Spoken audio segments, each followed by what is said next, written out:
Aún conectada al suero, mi yerno se inclinó y susurró: «En cuanto le den el alta, la vamos a llevar a un asilo. Necesitamos su cuarto para montar la oficina». La mano me temblaba de rabia, pero no abrí los ojos. Mantuve la respiración lenta, rítmica, imitando el sueño profundo de la sedación, aunque por dentro mi corazón galopaba tan fuerte que temí que el monitor cardíaco me delatara con su bip, bip, bip acelerado. Sentí su aliento cerca de mi oreja, un olor mezcla de café barato y esa loción importada que compraba con el dinero que mi hija y yo le dábamos. Esteban se enderezó, soltó un suspiro de impaciencia y escuché el sonido de sus zapatos de suela dura golpeando el piso de linóleo frío del hospital. «¿Ya oíste al doctor, Valeria?», dijo él, ya no susurrando, sino con ese tono de voz que usan los hombres que creen que siempre tienen la razón. «Tu madre ya está muy grande». Esto fue un aviso. Un preinfarto no es juego. Necesita cuidados profesionales, gente que sepa limpiarla si se hace encima, que le dé las pastillas a la hora exacta. Nosotros somos jóvenes, amor. Tenemos proyectos. Ese cuarto de abajo es perfecto para el estudio de grabación». Hubo un silencio espeso, doloroso. Yo esperaba la voz de mi hija.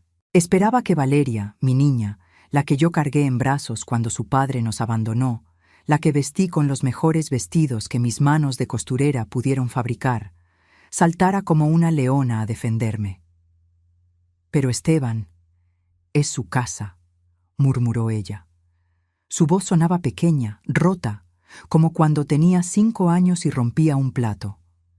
Ella vendió la casa de la colonia Roma para darnos el enganche de este departamento. El trato era que ella viviría con nosotros. El trato cambió cuando su salud se volvió una carga, cortó él, tajante. Escuché el crujido de su chaqueta de cuero sintético. «Piénsalo, Val. Con el podcast despegando, necesitamos aislamiento acústico. El cuarto de tu mamá es el único que da al jardín interior. Además, en el asilo Santa Fe estará bien. Son 4,000 pesos al mes. Es lo que podemos pagar ahora que... Bueno, ya sabes, ahora que los ahorros bajaron un poco». ¿Bajaron un poco? Sentí una punzada en el pecho más dolorosa que el preinfarto que me había traído aquí. Esos ahorros eran mi vida entera. Eran 30 años de picar piedra, de coser vestidos de novia hasta las 3 de la mañana, de ahorrar peso sobre peso en latas de galletas antes de confiar en los bancos. Escuché la puerta cerrarse. Se habían ido a la cafetería, seguros de que la vieja seguiría dormida por horas. Abrí los ojos. La habitación 304 estaba en penumbra, iluminada solo por la luz ámbar de las farolas de la calle que se colaba por la persiana mal cerrada. Olía a alcohol, a desinfectante industrial y a soledad. Esa soledad fría que se te mete en los huesos cuando te das cuenta de que sobras en la vida de quienes más amas. Antes de contarte lo que hice, quiero pedirte algo. Si alguna vez has sentido que diste todo por alguien y te pagaron con ingratitud, o si tienes miedo de que tu propia familia te haga a un lado como un mueble viejo, suscríbete a este canal. Aquí no solo contamos historias, aquí aprendemos a defendernos. Dale like ahora mismo si crees que las madres merecen respeto sagrado. En el comentario fijado dejé un regalo. Volví a mirar el techo blanco. Una lágrima caliente rodó por mi sien hasta mojar la almohada, pero fue solo una. Me la sequé con el dorso de la mano donde tenía el catéter. «No, Graciela», me dije a mí misma, con la misma firmeza con la que regañaba a mis clientas cuando querían un corte que no les favorecía. «Llorar es para los que se rinden, y tú no estás muerta». Esteban creía que yo era una anciana frágil. Creía que mis 68 años eran sinónimo de estupidez. Se le olvidaba que antes de que él naciera, yo ya había levantado un negocio sola. Se le olvidaba que estas manos, ahora con manchas de la edad y venas saltadas, habían manejado tijeras de sastre capaces de cortar la tela más gruesa con precisión quirúrgica. Intenté sentarme. El mareo me golpeó, pero me aferré al barandal de la cama. En la mesita de noche estaba mi bolso. Lo habían dejado ahí descuidadamente. Estiré el brazo, ignorando el dolor del suero tirando de mi piel. Mis dedos rozaron el cuero gastado hasta que logré jalarlo. Busqué mi teléfono. Tenía poca batería, apenas un 15%, suficiente. No marqué el número de la policía. ¿Para qué? ¿Para decirles que mi yerno era un patán? Eso no es delito, es una desgracia.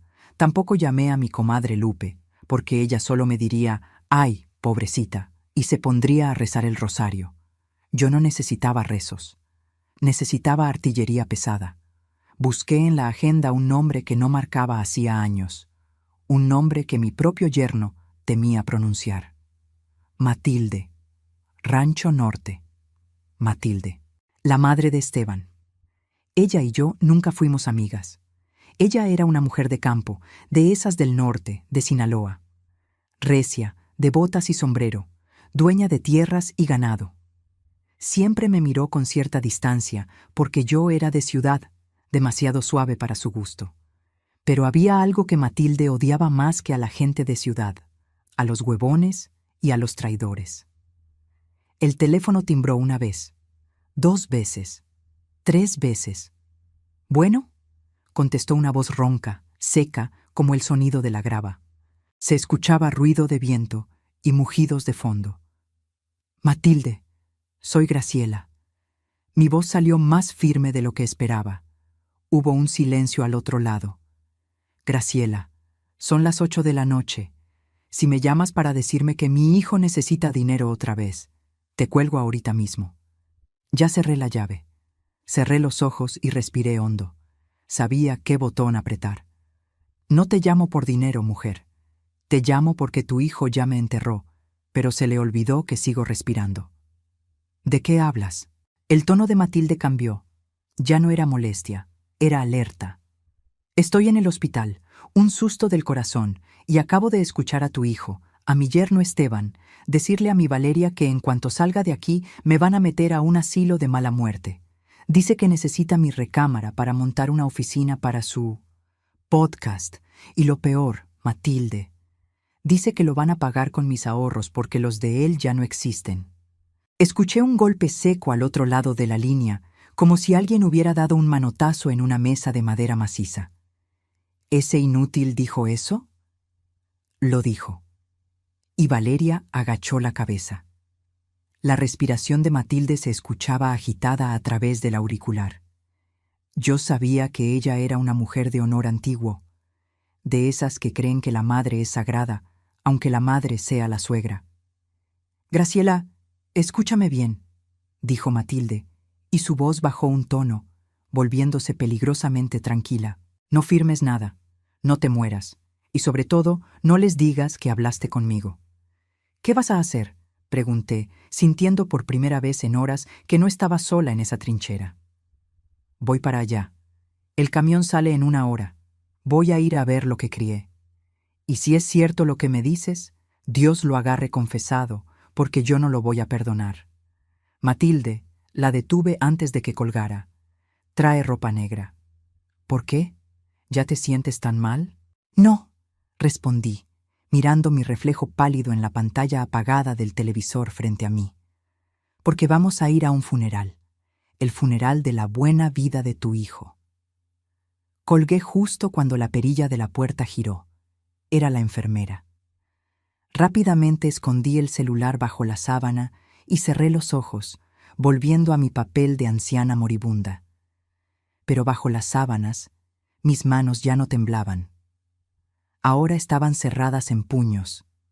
La guerra había empezado, y ellos no tenían ni idea de que acababan de despertar al diablo.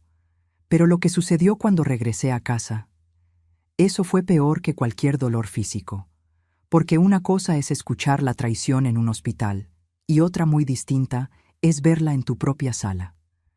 Dicen que no hay peor ciego que el que no quiere ver. Y yo, Graciela, con mis ojos cansados pero que aún enhebraban agujas en la oscuridad, decidí vendarme los ojos por amor. Para que entiendan por qué me dolió tanto esa frase en el hospital, tengo que llevarla 6 meses atrás. Yo no vivía de arrimada. Tenía mi casa, una casona vieja en la colonia Santa María la Ribera, de techos altos y pisos de mosaico que yo misma enceraba todos los sábados. Era la casa donde creció Valeria, donde velé a mi esposo, donde tenía mi taller de costura. Cada grieta en la pared tenía una historia. Pero entonces llegó la noticia. «Mamá, estoy embarazada», me dijo Valeria una tarde de domingo mientras comíamos tamales dulces. Sus ojos brillaban como no lo habían hecho en años. Lloramos, nos abrazamos. Yo ya me veía tejiendo chambritas, calentando mamilas, siendo la abuela que mima y consiente. «Pero tenemos un problema, doña Graciela», dijo Esteban, limpiándose la boca con el dorso de la mano. Siempre me decía doña, nunca suegra o Graciela. Había una distancia fría en ese respeto fingido. El departamento donde vivimos es una caja de zapatos. No cabe un bebé ahí. Y la renta nos está comiendo. Ahí empezó el baile lento y seductor de la manipulación. Durante las siguientes semanas, Esteban y Valeria venían a verme más seguido. Me traían pan dulce, me arreglaban algún foco fundido. Y entre plática y plática, soltaban el veneno. «Ay, mamá, me da miedo dejarte sola aquí tan grande», decía Valeria, mirando las escaleras de mi casa. «¿Y si te caes? ¿Y si te pasa algo en la noche y no estamos?» «Doña, imagínese vender esta casa vieja», decía Esteban, mirando las vigas del techo como si fueran billetes. «Con lo que vale este terreno, podríamos comprar algo moderno. Un dúplex, ¿sabe?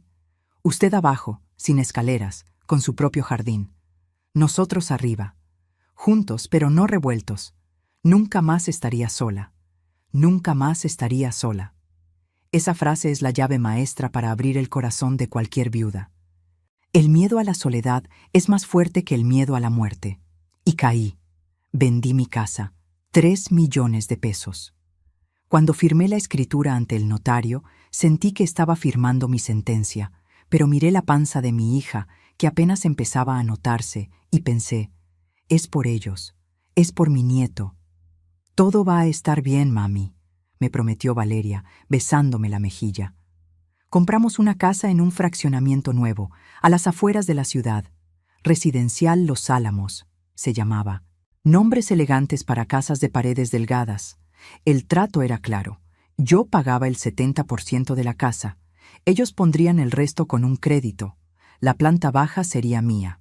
Una suite amplia, con baño adaptado y salida al jardín para mis macetas. Pero en cuanto empezaron las remodelaciones, el dinero empezó a comportarse de manera extraña.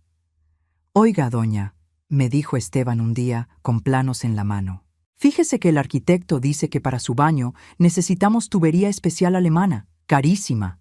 Pero para la cocina de arriba, vi una estufa italiana que está de oferta. ¿Le molesta si agarramos un poquito de su parte del presupuesto? Luego se lo reponemos». «Está bien, hijo. Lo que sea necesario». Y así, poco a poco, mi suite de lujo se fue encogiendo. El piso de madera que yo quería se convirtió en loseta barata, porque es más fácil de limpiar para usted. El ventanal grande hacia el jardín se volvió una ventana pequeña y alta por su seguridad para que no entren ladrones. La calefacción que pedí para mis huesos viejos nunca se instaló porque se acabó el presupuesto, aunque arriba instalaron aire acondicionado con control de voz. Cuando nos mudamos, hace apenas 2 meses, entré a mi habitación. Era un cubo blanco, frío. Mis muebles antiguos, mi cama de latón, mi ropero de caoba, se veían gigantes y torpes en ese espacio reducido. «Quedó precioso, mamá», exclamó Valeria, aplaudiendo. «Mira qué luz. Y lo mejor, estamos a un grito de distancia». Subí a la planta alta para conocer su parte. Era como entrar a otro mundo. Pisos de mármol, luces LED empotradas, una cocina de granito negro que brillaba como espejo. Una pantalla de 80 pulgadas dominaba la sala. «Quedó muy bonito, hija», dije, sintiendo un nudo en la garganta. «Se ve que le invirtieron mucho». «Es inversión, doña», dijo Esteban, sirviéndose un whisky en una copa de cristal cortado. «Esto es plusvalía. Su cuarto es funcional. Esto es estilo de vida». Me tragué el coraje. Me dije que era envidia de vieja. Me dije que lo importante era estar cerca de mi familia. Pero esa noche, la primera noche en la casa nueva, escuché ruidos arriba. Risas, música, Estaban celebrando, y yo estaba abajo, en mi cuarto frío, desempacando cajas, intentando encontrar dónde poner la foto de mi difunto esposo sin que estorbara. Entonces vi mi estado de cuenta bancario. Quedaban 850,000 pesos. Era todo lo que me quedaba de la venta de mi casa y de los seguros de vida de mi marido. Esto no se toca, me prometí. Esto es para mi vejez, para mis medicinas, para mi entierro. Pobre ilusa. No sabía que Esteban ya tenía planes para ese dinero también. No sabía que mi suite no era mi hogar, sino una sala de espera antes de mandarme al depósito de los olvidados. El recuerdo se desvanece y vuelvo al presente, al taxi que me lleva del hospital a esa casa que no siento mía. Voy sentada atrás. Valeria va de copiloto. Esteban maneja. Nadie habla. Miro por la ventana las calles de la ciudad, grises y lluviosas. Me toco el bolsillo del suéter. Ahí está mi celular. Ahí está la llamada con Matilde. Ella viene en camino. El taxi se detiene frente a la casa. Residencial Los Álamos. La fachada es moderna, blanca y gris. Fría. «Llegamos, doña», dice Esteban, sin bajarse para abrirme la puerta. «Ándele, que empieza el partido y no quiero perderme el inicio». Valeria me ayuda a bajar. Me siento débil. Mis piernas tiemblan, pero no por la enfermedad. Tiemblan por lo que estoy a punto de ver. Porque al entrar a la casa, lo primero que noté no fue el olor a limpio, ni el silencio. Lo primero que noté fue un espacio vacío en la entrada. Mi vitrina. Mi vitrina de madera de cerezo, esa joya que perteneció a mi abuela, con cristales biselados y patas talladas a mano. Ya no estaba. «Valeria», dije, y mi voz salió ronca. «¿Dónde está mi vitrina?» Valeria miró a Esteban. Esteban se encogió de hombros mientras sacaba las maletas del taxi. «Ah, eso», dijo él, como quien habla del clima. «La movimos al garaje, doña. Es que desentona mucho con el concepto minimalista de la sala. Además, ocupa mucho espacio y junta polvo. En el garaje está bien, le pusimos una lona encima. Sentí que el suelo se abría. Esa vitrina no era un mueble, era mi historia. Ahí guardaba la vajilla con la que serví mi cena de bodas. Ahí estaban las copas de cristal checoslovaco que mi padre trajo de un viaje». «¿Al garaje?», repetí, sintiendo cómo el calor subía por mi cuello. «¿Al garaje húmedo donde guardas tu motocicleta grasienta?» «Ay, mamá, no hagas drama», intervino Valeria, tomándome del brazo con esa condescendencia que empezaba a odiar. «Es temporal. Luego vemos qué hacemos con ella. Ven, vamos a tu cuarto, necesitas descansar». Me dejé llevar. Caminé arrastrando los pies hacia mi cuarto, ese cubo blanco y frío. Pero mientras caminaba, vi algo más. Sobre la mesa de centro de la sala, la mesa de diseño moderno, había un folleto brillante. Letras azules y doradas. «Residencia Geriátrica Santa Fe. Tu descanso eterno empieza aquí». Lo habían dejado ahí, a la vista, como un mensaje subliminal, o tal vez como una amenaza silenciosa. Entré a mi cuarto y cerré la puerta. Me senté en la orilla de la cama y miré mis manos vacías. «Está bien», susurré a la habitación vacía. «Quieren guerra». Miré el reloj. Faltaban 18 horas para que llegara Matilde. Tenía que aguantar. Tenía que ser actriz. Tenía que sonreír mientras me clavaban el puñal, para poder sacárselos yo misma cuando menos lo esperaran. Pero lo que pasó esa noche durante la cena, eso casi me hace perder los estribos antes de tiempo. Porque la crueldad, cuando viene disfrazada de amor familiar, es el veneno más difícil de tragar. El sonido del tenedor de plástico rompiéndose contra la carne dura fue lo único que interrumpió el monólogo de mi yerno. Me quedé con el mango blanco en la mano y las puntas clavadas en el bistec. Levanté la vista, avergonzada, esperando un gesto de ayuda, pero nadie se movió. Esteban estaba en la cabecera de la mesa, mi mesa de caoba, la que yo barnicé durante 20 años, bebiendo vino tinto en una de mis copas de cristal de Bohemia. Valeria, a su derecha, cortaba su carne con cubiertos de plata, y yo tenía un plato desechable de fiesta infantil y cubiertos de plástico. «¡Ay, mamá, qué fuerza tienes!», dijo Valeria soltando una risita nerviosa sin levantarse. Esteban, pásale otro tenedor a mi mamá. Es que le damos los desechables por seguridad, doña, dijo Esteban sin mirarme, concentrado en agitar su copa para oxigenar un vino de caja. El otro día casi tira un vaso, y esa vajilla nueva que compramos es de cerámica importada, muy pesada para sus muñecas. Además, así no tenemos que lavar tanto. Ya sabe, eficiencia, eficiencia. Esa era su palabra favorita. Miré mi plato. Un plato endeble que se doblaba con el calor de la comida. En mi propia casa, en la mesa que compré con mis aguinaldos de los años 90, me trataban como a una visita indeseada o una niña torpe. Me habían quitado la dignidad de comer como una persona adulta. No te preocupes, hijo, dije con la voz más dulce que pude fingir, tragándome el orgullo junto con un pedazo de carne mal cocida.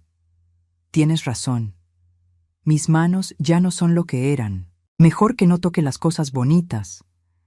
Valeria suspiró aliviada.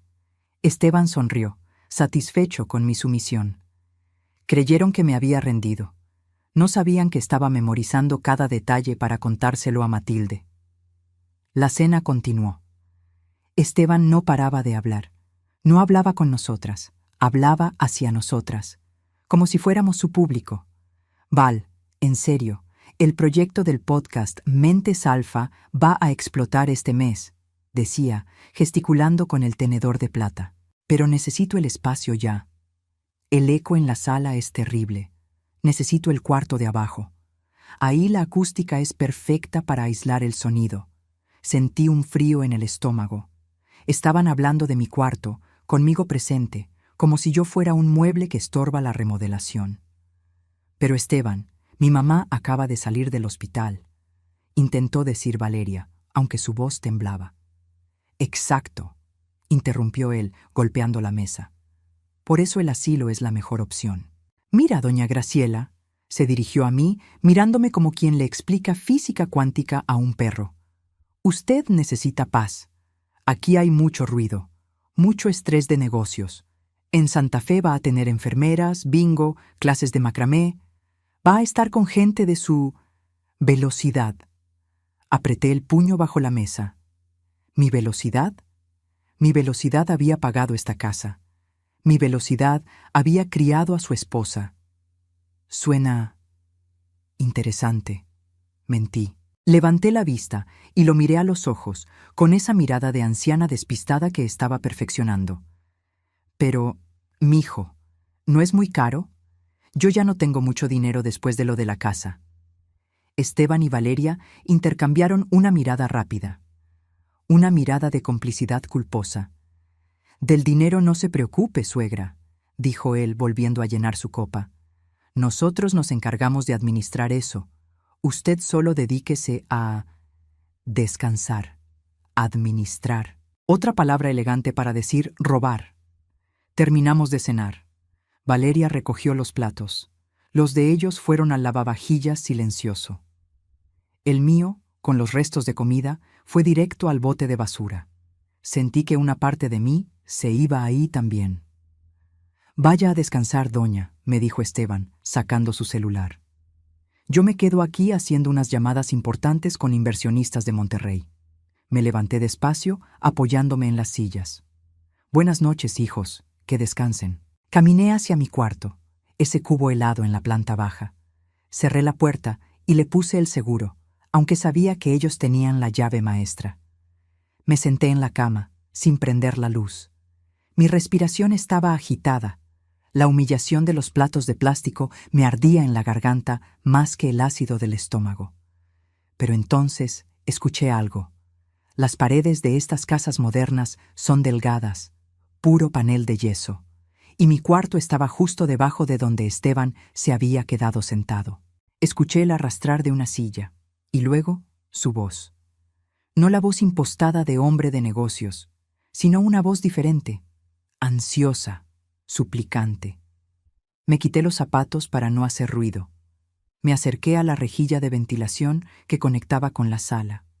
Me subí a un banquito de plástico que tenía para alcanzar mi ropa, aguantando el dolor de la espalda. Pegué la oreja. Sí, Charlie, ya sé que se venció el plazo, decía Esteban. Se oía nervioso. Pero escúchame, ya tengo la solución.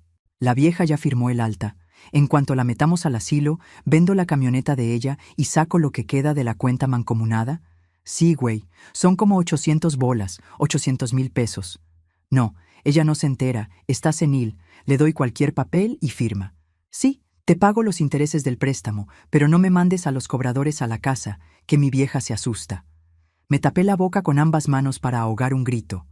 No había inversionistas, no había negocios.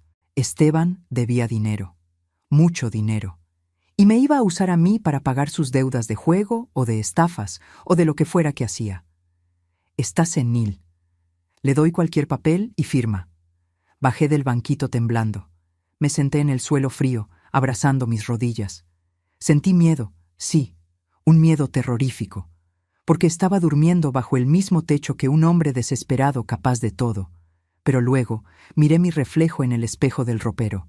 Vi mis canas, vi mis arrugas y vi mis ojos. Los ojos de Graciela, los ojos que habían visto morir a un esposo y habían seguido adelante. Los ojos que habían cosido miles de vestidos puntada a puntada. Saqué mi celular, 10% de batería. Escribí un mensaje de texto a un número que no tenía nombre guardado, solo los dígitos. Matilde, apúrate. Es peor de lo que pensamos. Quieren la cuenta de ahorros. Ven preparada para la guerra.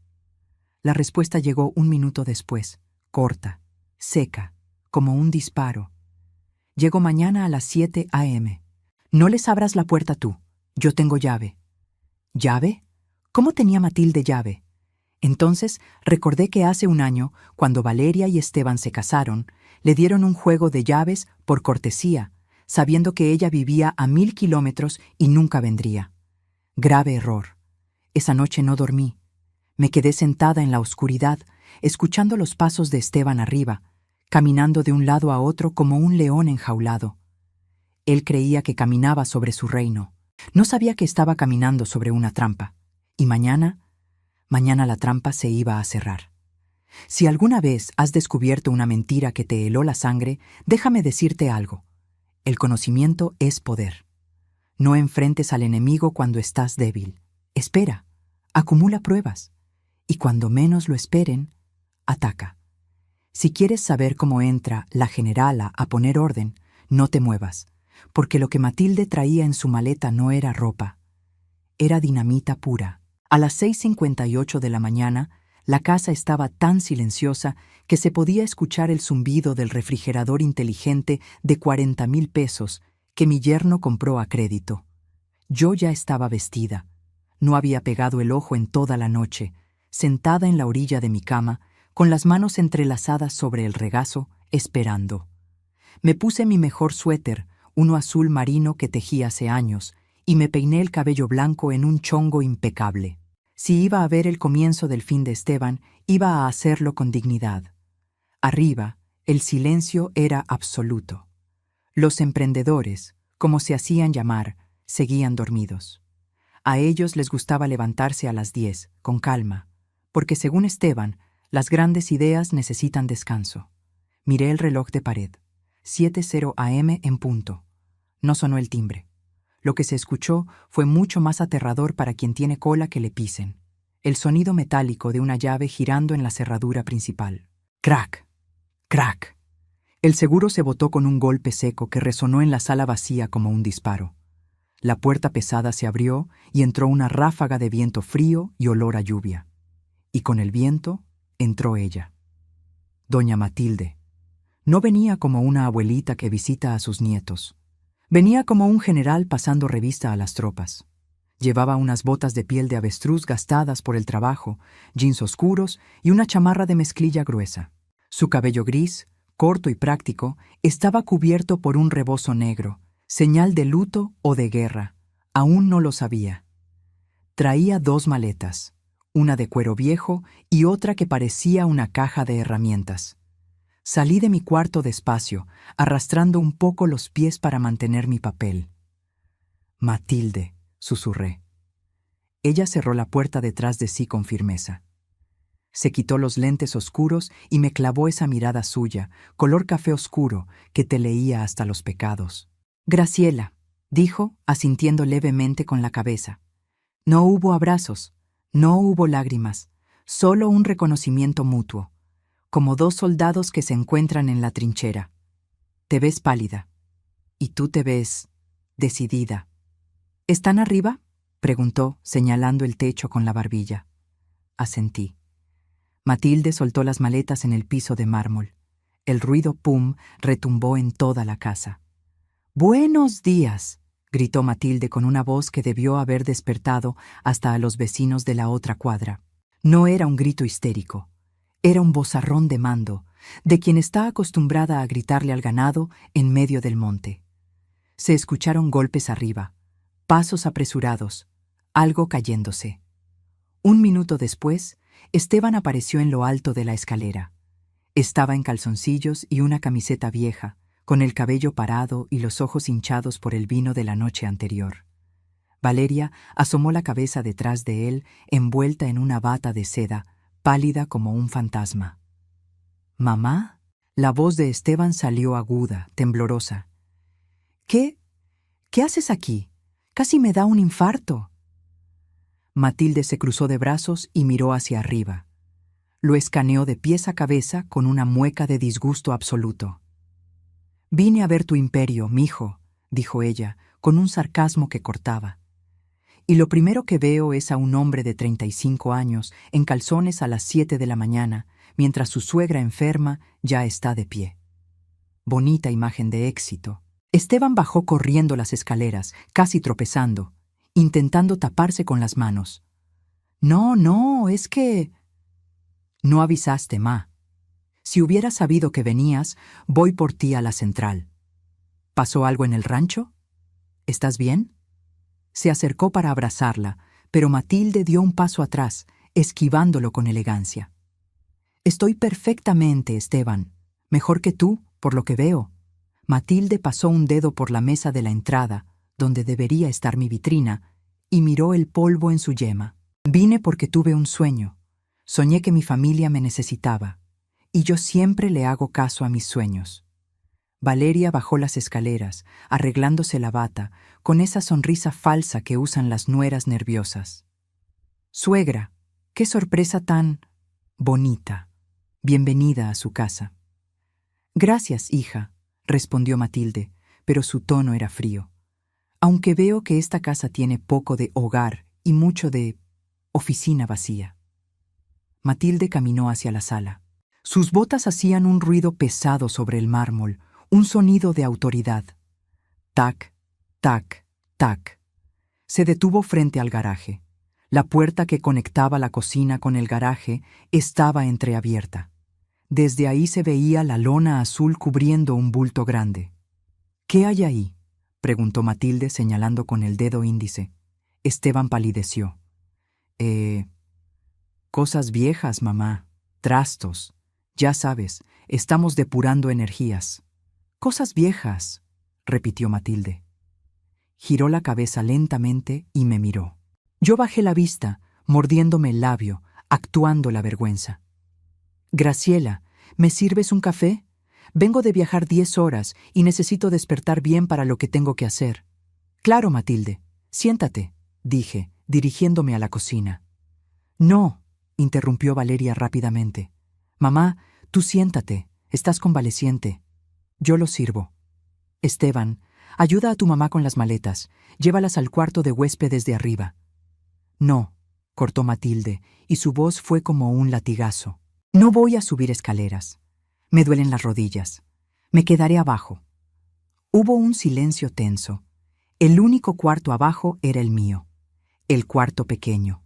El cuarto frío. «Pero mamá», empezó Esteban sudando frío. «Abajo solo está el cuarto de doña Graciela. Es muy chico. Arriba tenemos la suite de visitas con jacuzzi y...». Dije que me quedo abajo. Matilde se quitó el rebozo y lo puso sobre el sofá. «Graciela y yo podemos compartir cuarto. Somos viejas, no roncamos tanto. Además, así nos ponemos al día». «¿O hay algún problema con que me quede con mi consuegra?». Esteban y Valeria intercambiaron miradas de pánico. Si Matilde entraba a mi cuarto, vería la humedad, la falta de muebles, la precariedad en la que me tenían mientras ellos vivían en el lujo. «Para nada», dijo Esteban con una risa nerviosa que sonó a cacareo. «Es solo que... Bueno, queríamos consentirte, pero si quieres dormir abajo, adelante. Val, prepara un colchón inflable o algo».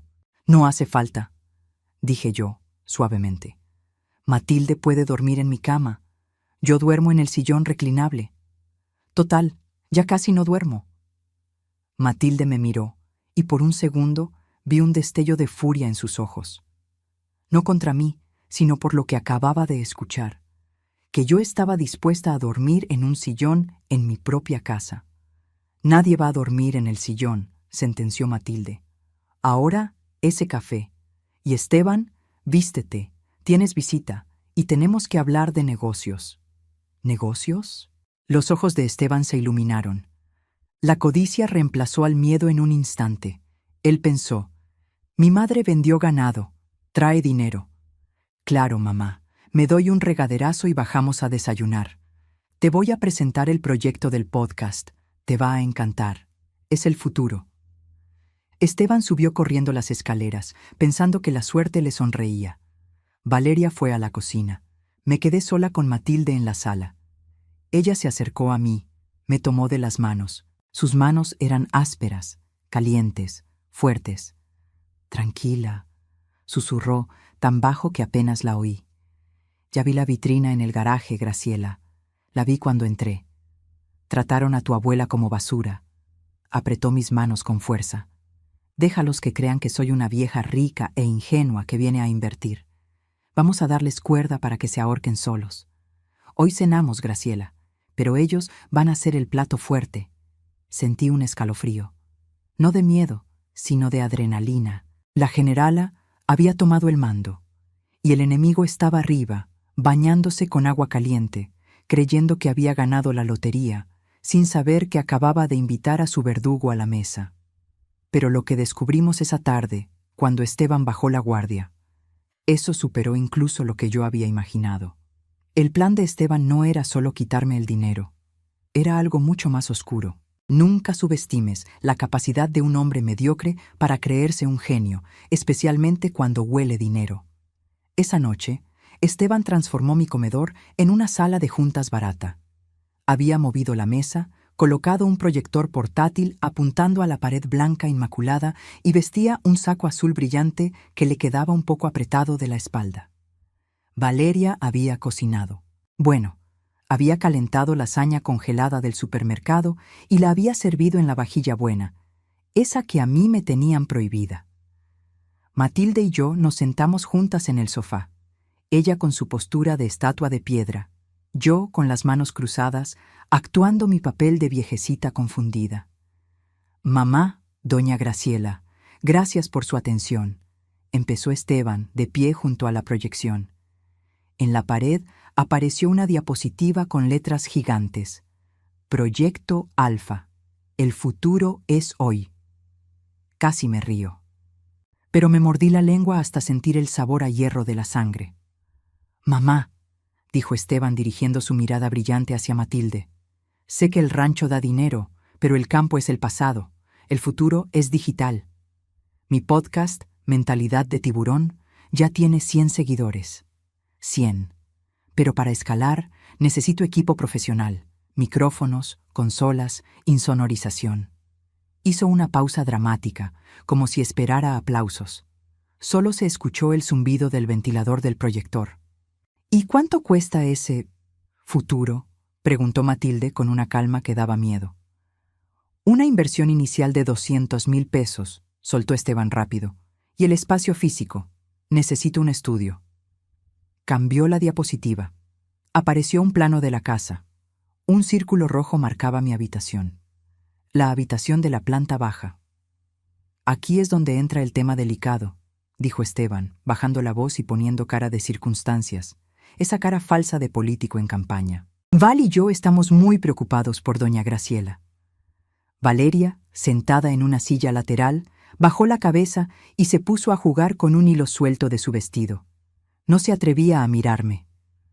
¿Preocupados por qué?, pregunté yo, con un hilo de voz. Por su mente, doña, dijo él, acercándose a mí como si fuera a acariciar a un animal rabioso. Se le olvidan las cosas. El otro día dejó el gas abierto. Ayer casi se cae en el baño. Es peligroso que esté aquí, sola, mientras nosotros trabajamos arriba construyendo el imperio. Sentí que el aire me faltaba. Mentira. Jamás había dejado el gas abierto. Mi mente estaba más clara que la de él. Me estaba inventando demencia para justificar su robo. ¿Y cuál es tu solución, hijo?, interrumpió Matilde, girando su anillo de oro en el dedo. Esteban sonrió y cambió la diapositiva otra vez. Apareció una foto de un edificio gris con un jardín triste y seco. Hogar de reposo, el descanso final. Encontré este lugar. Es económico, pero digno. Cuesta 4.500 pesos al mes. Tienen actividades, ven la tele, juegan lotería. Ahí doña Graciela estará segura, y nosotros tendremos el cuarto libre para el estudio. Es un ganar-ganar. Con la pensión de ella se paga sola la mensualidad, y lo que se reinvierte en la casa, que al final es patrimonio de la familia. Matilde se quedó mirando la foto del asilo en la pared. Sus ojos se entrecerraron. 4.500 pesos, repitió ella. Eso cuesta un par de botas mías, Esteban.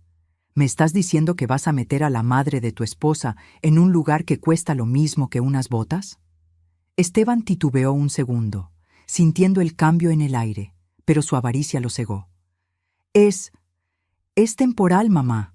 En cuanto el negocio despegue, la movemos a uno de lujo, lo prometo.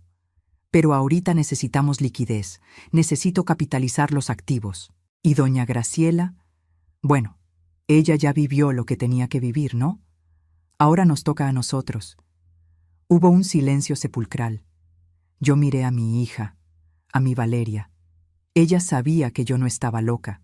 Ella sabía que yo le había dado todo. Esperé que levantara la cara. Esperé que dijera, no, mi madre no es un activo que se capitaliza, es mi madre. Pero Valeria levantó la vista con los ojos llorosos y dijo, tal vez tenga razón, mamá. Te veo muy cansada. Quizás ahí estés mejor atendida.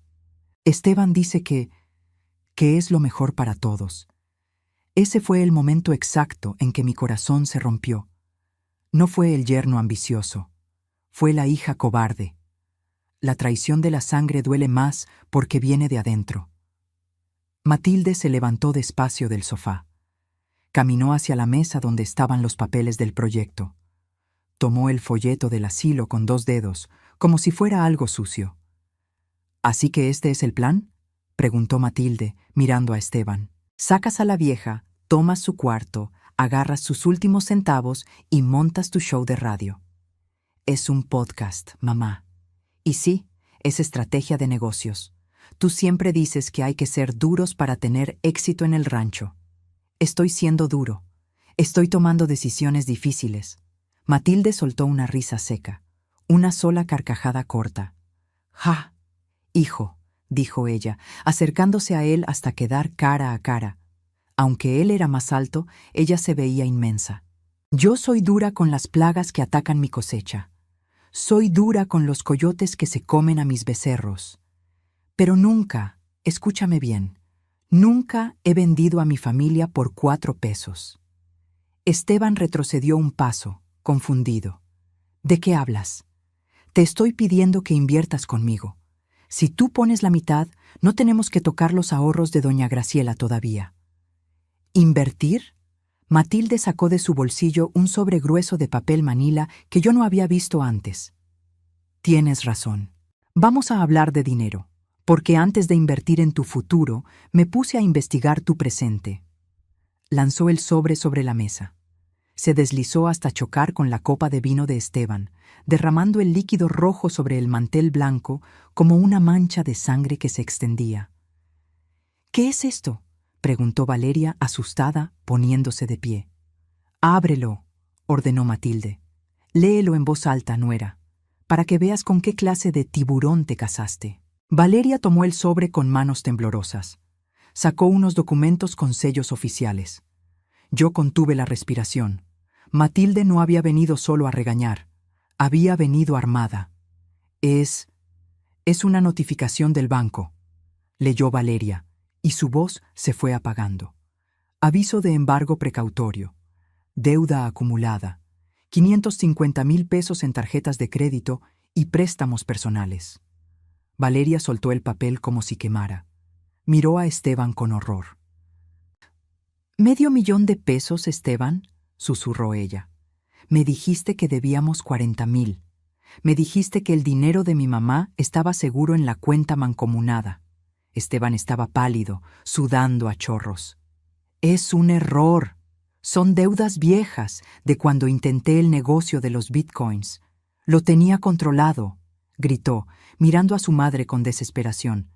Mamá, por favor, no hagas esto frente a ellas. ¿Controlado? Matilde golpeó la mesa con la palma abierta. Fui al banco esta mañana antes de venir aquí. Tengo amigos en la gerencia, Esteban. ¿Sabes qué más me dijeron? Que hace 3 días intentaste falsificar la firma de Graciela para vaciar su cuenta de retiro, pero te la bloquearon porque la firma no coincidía. Por eso la quieres en el asilo, para declararla incompetente y tomar la tutela legal de su dinero. Giré la cabeza lentamente hacia él. Intento de robo, fraude. No solo era un mal yerno, era un criminal. Y mi hija estaba durmiendo con él. ¿Intentaste robarle a mi mamá? Valeria retrocedió, chocando contra la pared. Lo hice por nosotros, Val, bramó Esteban, perdiendo la máscara de hombre de negocios. Para no perder esta casa. Si no pago en un mes, nos quitan todo. Necesitaba ese dinero. Tu madre ya no lo usa, ella ya va de salida. En ese momento, dejé de ser la anciana frágil. Me puse de pie, sin bastón, sin temblar.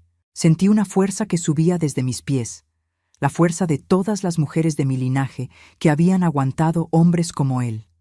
Esteban, dije. Mi voz sonó clara, fuerte, resonando en la sala acústica.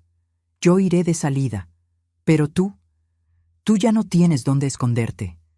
Esteban me miró con odio puro. Iba a responder, iba a gritar, tal vez iba a atacarme.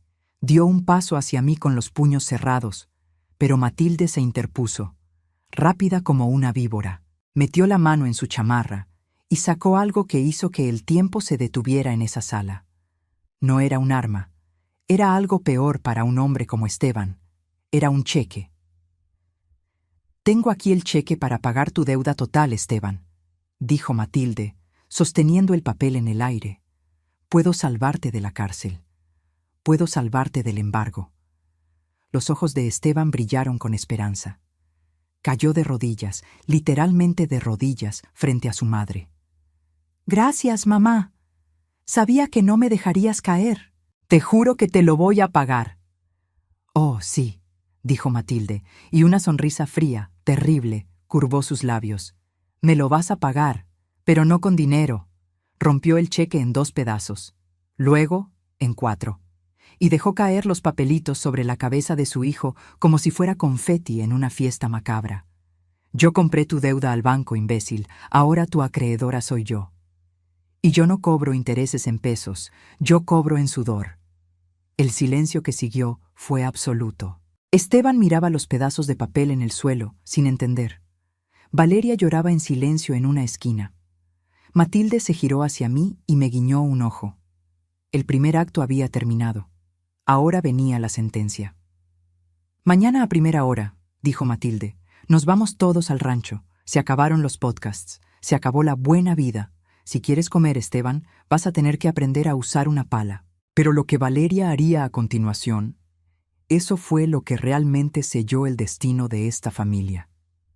Porque cuando el barco se hunde, las ratas son las primeras en morderse entre ellas. Ver a un hijo caer es doloroso, pero ver a una hija arrastrarse para salvar su propio pellejo es un espectáculo que ninguna madre debería presenciar. En esa sala, con los pedazos del cheque rotos esparcidos como nieve sucia sobre la alfombra, Valeria hizo su elección. No corrió a abrazar a su esposo humillado. No corrió a pedirme perdón a mí, corrió hacia Matilde. Suegra, yo no sabía nada, chilló Valeria, aferrándose al brazo de Matilde. Esteban me engañó. Él llevaba las cuentas. Él me decía que todo iba bien. Por favor, no me quite la casa. No me deje en la calle. Sentí una náusea profunda. Mi hija, a quien crié para ser una mujer íntegra, estaba negociando su lealtad por un techo. Matilde se soltó de su agarre con suavidad, pero con firmeza. Valeria, dijo, mirándola a los ojos, tú sabías que tu madre comía en platos de plástico. Tú sabías que la queríamos meter en un asilo barato.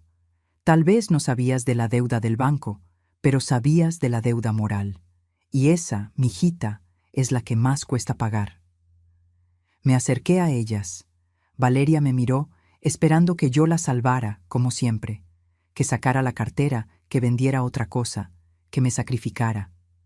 Mamá, balbuceó. No, dije. Fue un no tranquilo, sin gritos. Un no que cerró la puerta de mi vida anterior. No voy a arreglar esto, Valeria. Ya te di mi casa, ya te di mi dinero, ya te di mi dignidad. Me quedé vacía, y tú dejaste que él me llenara ese vacío con desprecio. Pero, ¿qué vamos a hacer?, preguntó Esteban desde el suelo, con la voz rota, derrotado.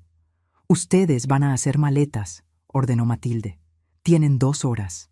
Lo que no quepa en la camioneta se vende para pagar la gasolina. Nos vamos a Sinaloa. El viaje fue largo y silencioso. 10 horas de carretera donde vi cambiar el paisaje, de los edificios grises de la ciudad a los campos áridos y los cielos inmensos del norte. Esteban manejaba, con los ojos rojos. Valeria iba atrás, llorando en silencio. Matilde y yo íbamos en mi camioneta, que rescatamos de ser vendida, como 2 reinas yendo a su palacio.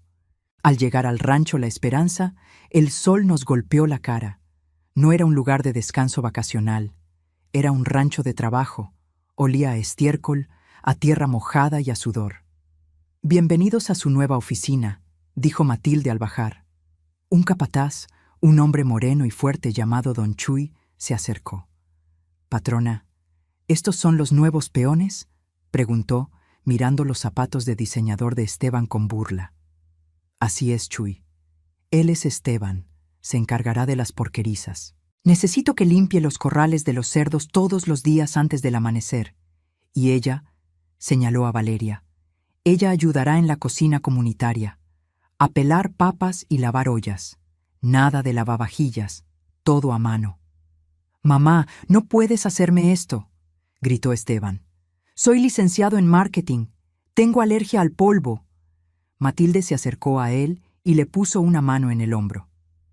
Y yo tengo alergia a los ladrones, hijo. Tienes una deuda de $500,000 conmigo. Te pagaré el salario mínimo. Si trabajas duro, en unos 5 años serás libre. Si no, bueno, la cárcel de aquí no es tan bonita como el rancho. Tú eliges. Esteban bajó la cabeza. Sabía que no tenía opción. La transformación. Pasaron 3 meses. Yo no me quedé sentada viendo la telenovela. El aire del campo me revivió. Recuperé mis fuerzas y recuperé mi oficio. Con el apoyo de Matilde, habilité un pequeño cuarto en la casa grande del rancho. Puse mi máquina de coser. Empecé a arreglar la ropa de los trabajadores, a coser vestidos para las fiestas del pueblo cercano. La gente empezó a llamarme Doña Graciela, la de las manos de oro. Ya no era la vieja estorbo, era la señora respetada. Una tarde, salí al porche a tomar café de olla con Matilde. Desde ahí se veía el corral. Vi a Esteban. Estaba más flaco, quemado por el sol, cargando costales de alimento. Ya no había soberbia en su postura. Había cansancio. Vi a Valeria salir de la cocina, secándose las manos en un delantal, con el cabello recogido sin maquillaje. Me vio a lo lejos y bajó la mirada, avergonzada.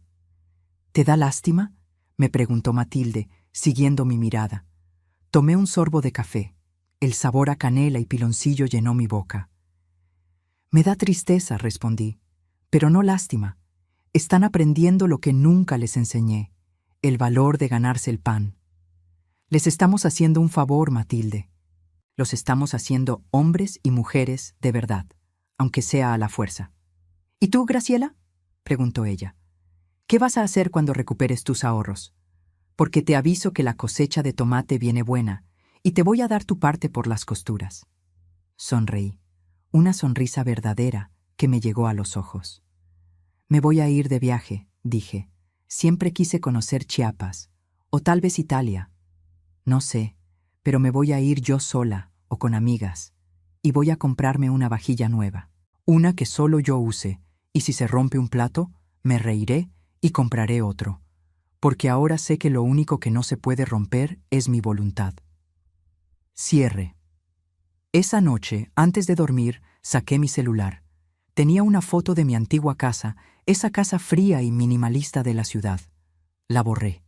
Luego, me tomé una selfie con Matilde, las dos con nuestros sombreros, riendo bajo el atardecer rojo del norte. Valeria entró en ese momento a traernos agua. Nos vio reír. «Mamá», dijo con voz suave, «¿algún día me vas a perdonar?» La miré. Ya no sentía rabia, solo una calma inmensa. «Ya te perdoné, hija, porque el rencor es un veneno que uno se toma esperando que el otro se muera. Pero el perdón no significa que volveré a poner mi cuello bajo tu bota. Te perdono, pero mi confianza, esa te la tienes que ganar, costal a costal, plato a plato».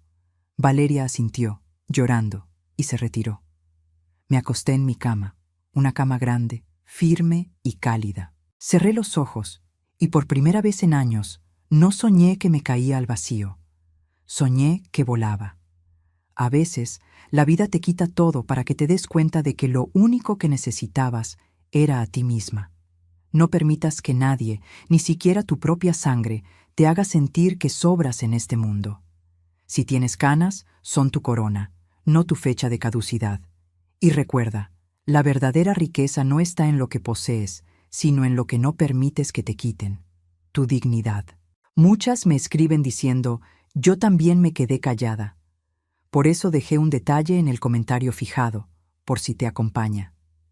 Si sentiste un nudo en la garganta con la historia de Graciela, o si alguna vez has tenido que poner límites duros a quien amas, escribe en los comentarios, soy mi propia fortaleza, y dime desde qué ciudad o país nos estás viendo. Dale me gusta a este video para que más mujeres despierten y suscríbete activando la campanita. Aquí no solo contamos historias, aquí nos recordamos lo valiosas que somos. Nos vemos en la próxima confesión.